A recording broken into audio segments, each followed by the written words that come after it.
সাফল্যৰ চৰম শিখৰত উপনীত হ'বলৈ দৰিদ্ৰতাই কেতিয়াও হেঙাৰ হ'ব নোৱাৰে। ইয়াৰে যেন জ্বলন্ত উদাহৰণ দাঙি ধৰিলে অঞ্জনা নেৱাৰ নামৰ এগৰাকী ছাত্ৰীয়ে। বিশ্বনাথ জিলাৰ অসম অৰুণাচল সীমান্তৱৰ্তীৰ ভীমাজুলিৰ দৰিদ্ৰ পৰিয়ালৰ ছাত্ৰী অঞ্জনা নেৱাৰ। তেওঁৰ পিতৃ সূৰ্য কুমাৰ নেৱাৰ এগৰাকী টমটম চালক। দৰিদ্ৰতাৰ তাৰণাত পৰি মাতৃ হেমলতা নেৱাৰেও চলাই বেটাৰী চালিত টমটম। প্ৰতিকূল পৰিস্থিতি আৰু দৰিদ্ৰতাকো নেওচি পিতৃ মাতৃ আৰু পৰিয়ালৰ অনুপ্ৰেৰণাত অঞ্জনা নেৱাৰে অসম চিকিৎসা মহাবিদ্যালয়ত BDSত পঢ়াৰ সুযোগ লাভ কৰে।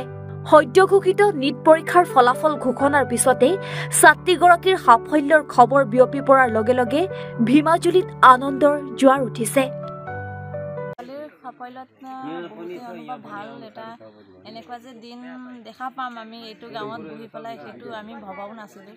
যিটো নেকি 2009 চনৰ ঘটনাটোত যিটো আতংকিত এটা হৈছিলোঁ, যিটো পৰিৱেশ এটা পোৱা নাছিলোঁ আমি পঢ়াৰ, যিটো নেকি আমি পলাই ফুৰিব লগা হৈছিলে, সেই সময়তো ছোৱালীয়ে হতাশ নাপাওক যাতে এনেকুৱা অৱস্থাত থাকি পেলাইও যে ছোৱালীক এইটো পৰ্যায়লৈ লৈ গৈছোঁ যে তাৰ কাৰণে মই ক'ব নোৱাৰোঁ, ভাষা নাই।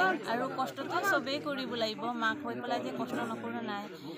যেনেকৈ নেকি ঘৰৰ পৰিস্থিতি যিটো থাকে সেইটো আমি দেখুৱাই ফুৰিব নালাগে, ল'ৰা ছোৱালীক সেইটো শিক্ষা দিব নালাগে যাতে তাই পঢ়ি যাওক, আগলৈ যাওক, সেইটোৱে মনৰ কামনা কিবা দেখুৱাই যাব লাগিব আৰু ৰাস্তাটো দেখুৱাব লাগিব।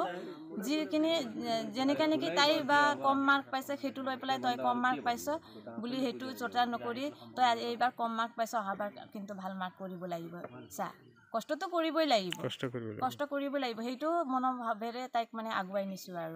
আৰু মাক বাপেকৰ মানে যথেষ্ট কষ্ট হৈছে, এতিয়ালৈকে কষ্ট হৈছেই। মই এজনী মাইকী মানুহ হৈ পেলাইও যে টমটম চলাব লগা হৈছে, এইটোৱেই জ্বলন্ত।